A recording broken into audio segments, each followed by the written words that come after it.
आइए दोस्तों, तो आज हम जानने वाले हैं कि हमारे सूरज का जन्म कैसे हुआ। जहाँ पे आज हमारा सूर्य मंडल है, वहाँ वही प्रकार के गैस और धूल के बादल हुआ करते थे।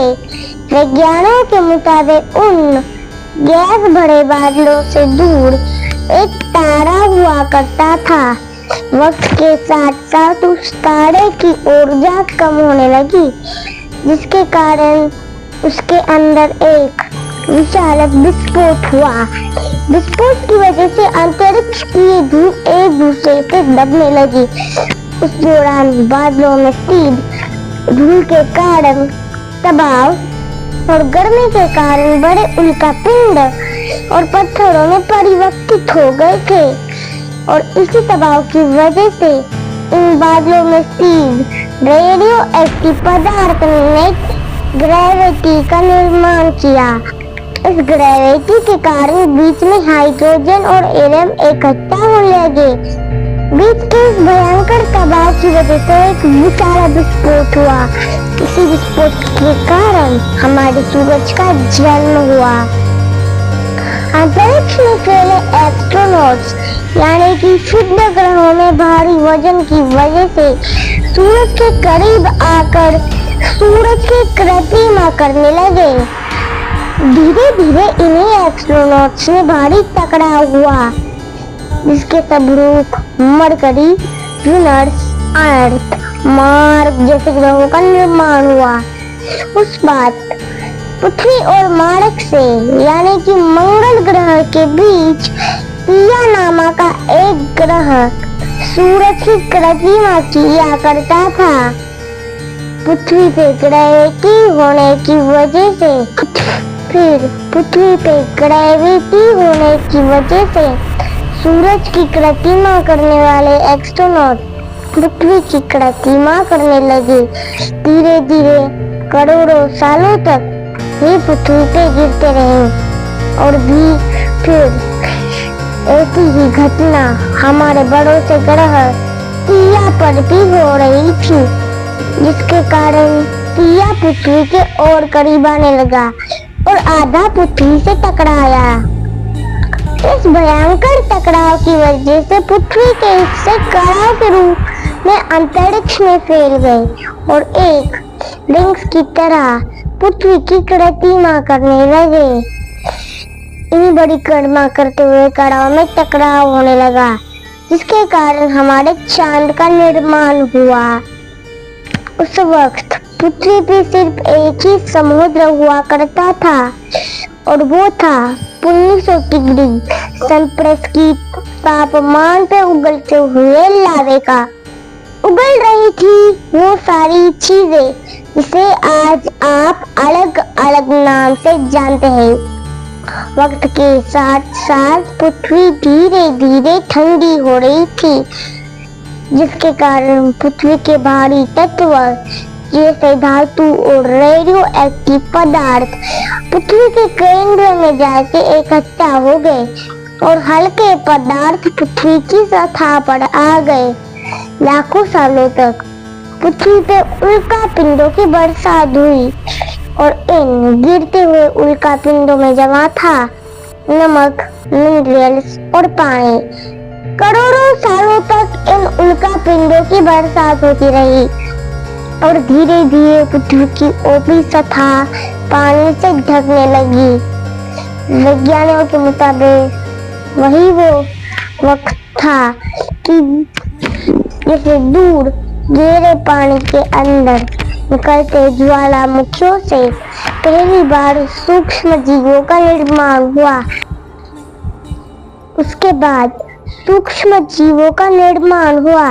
लाखों सालों बाद एक वक्त ऐसा आया जब पृथ्वी की पूरी सतह पानी से ढक चुकी थी।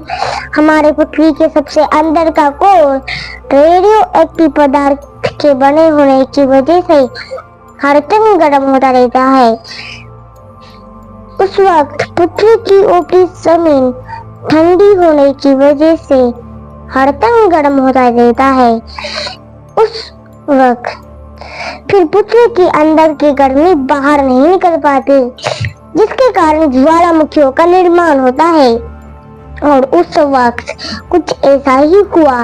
पानी से ढके हुए तालाब में हमेशा के लिए ज्वालामुखी निकलने लगे और आने वाले लाखों सालों तक इन ज्वालामुखियों का निकलना अनजारी रहा, जिसके पानी के ऊपर जमीन का निर्माण हो रहा था। आज से लगभग 300 करोड़ साल पहले पृथ्वी पे ऐसा वक्त आया जब पृथ्वी का वातावरण लगभग स्थिर होने लगा था।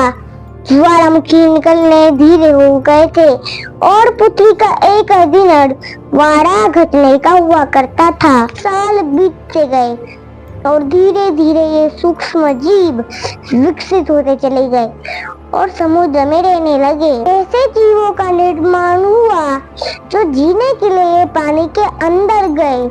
मिनरल्स, खनिज पदार्थ और दूध का इस्तेमाल करते थे और मदर प्रेस के रूप में ऑक्सीजन बाहर निकालते थे। पृथ्वी पे ज्वालामुखी निकलने धीरे हो चुके थे और इन माइक्रोबैक्टीरिया की वजह से वातावरण में ऑक्सीजन की मात्रा बहुत बढ़ चुकी थी, जिसके कारण पृथ्वी के ज्यादातर हिस्सों में ये सूक्ष्म जीव फैल गए।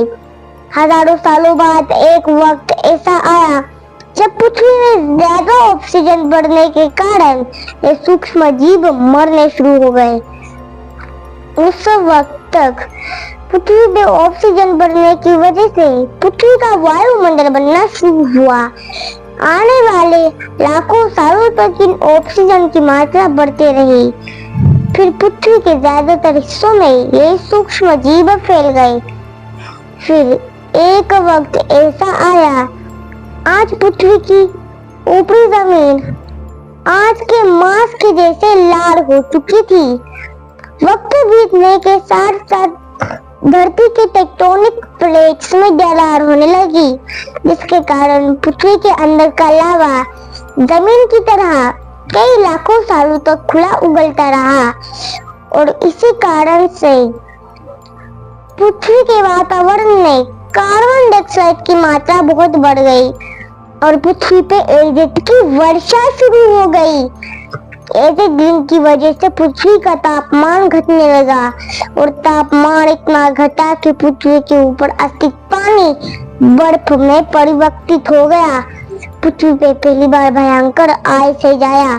उस वक्त पूरी पृथ्वी सफेद बर्फ से ढक चुकी थी। जब धरती पर सूरज की किरणें गिरती है तब जमीन उन किरणों को सोख लेती है, क्योंकि पूरी पृथ्वी बर्फ से ढक चुकी थी। क्योंकि सूरज की किरणें धरती पर गिरने के बाद वापस चली जाती थी, इसके कारण पृथ्वी कुछ लाखों साल तक बर्फ से ढकी रही और फिर से पृथ्वी के अंदर से गर्मी ज्वालामुखी के रूप में निकलना शुरू हो गई और इस ज्वालामुखी से निकलने वाली गर्मी ने बर्फ को पिघलाना शुरू कर दिया। उस वक्त समुद्र में बचे कुछ गहरे सूक्ष्म जीव धीरे धीरे बदल रहे थे। अब वो ऑक्सीजन को अपने शरीर को बड़ा और जटिल बनाने के लिए इस्तेमाल करने लगे थे। आज पानी में अलग से भी छोटे समुद्री पौधे निकलने शुरू हो चुके थे। वहां जैसे जैसे ज्वालामुखी निकल रहे थे वैसे वैसे वातावरण कार्बन डाइऑक्साइड की मात्रा से गर्म हो रहा था। वक्त के साथ साथ बर्फ तो पिघलने लगी, मगर धरती पे फिर से एसिड की वर्षा शुरू हो गई। फिर जंगल में खाने वाले बंदरों को खाने की कमी होने लगी। खाने की तलाश में इन बंदरों ने अपने पैरों पर चलना शुरू कर दिया, जिससे उन्हें दूसरे जानवरों के शिकार करने में मदद मिलती थी। फिर धीरे धीरे बंदर एप्स वानर में परिवर्तित हो गए। खाने की तलाश में ये एप्स पृथ्वी के दूसरे हिस्सों में फैलने लगे। वक्त के साथ साथ हम आदिवासी बने। हमने हथियारों से लेके आग का आविष्कार किया। हम धीरे धीरे इंसान के रूप में परिवर्तित हुए। हमने धर्म से लेके परिवार भाषा और संस्कृति का निर्माण किया और वक्त के साथ साथ हम विकसित होते चले गए और आज हम इस पृथ्वी के सबसे विकसित प्रजाति बन चुके हैं। पृथ्वी को आज के जैसे बनने में लगभग 6.5 साल का वक्त लगा है और हमें एक छोटे जमीन में रहने वाले जानवर से इंसान बनने में कई लाखों सालों का। इससे आज हमने पृथ्वी को गंदा और तबाह किया है। उस वक्त आज से किसी भी प्रजाति ने ये नहीं किया होगा। हम फिर से पृथ्वी को गर्म कर रहे हैं और कार्बन डाइऑक्साइड की मात्रा बढ़ा रहे हैं। वैज्ञानिकों का मानना है कि पृथ्वी पे फिर से विशाल परिवर्तित होने वाला है। भविष्य में पृथ्वी कैसी होगी जानेंगे हमारे अगले वीडियो में। तो दोस्तों, आपको हमारा वीडियो कैसा लगा तो इसे लाइक कर देना और हम आपके दोस्तों के साथ शेयर कर देना।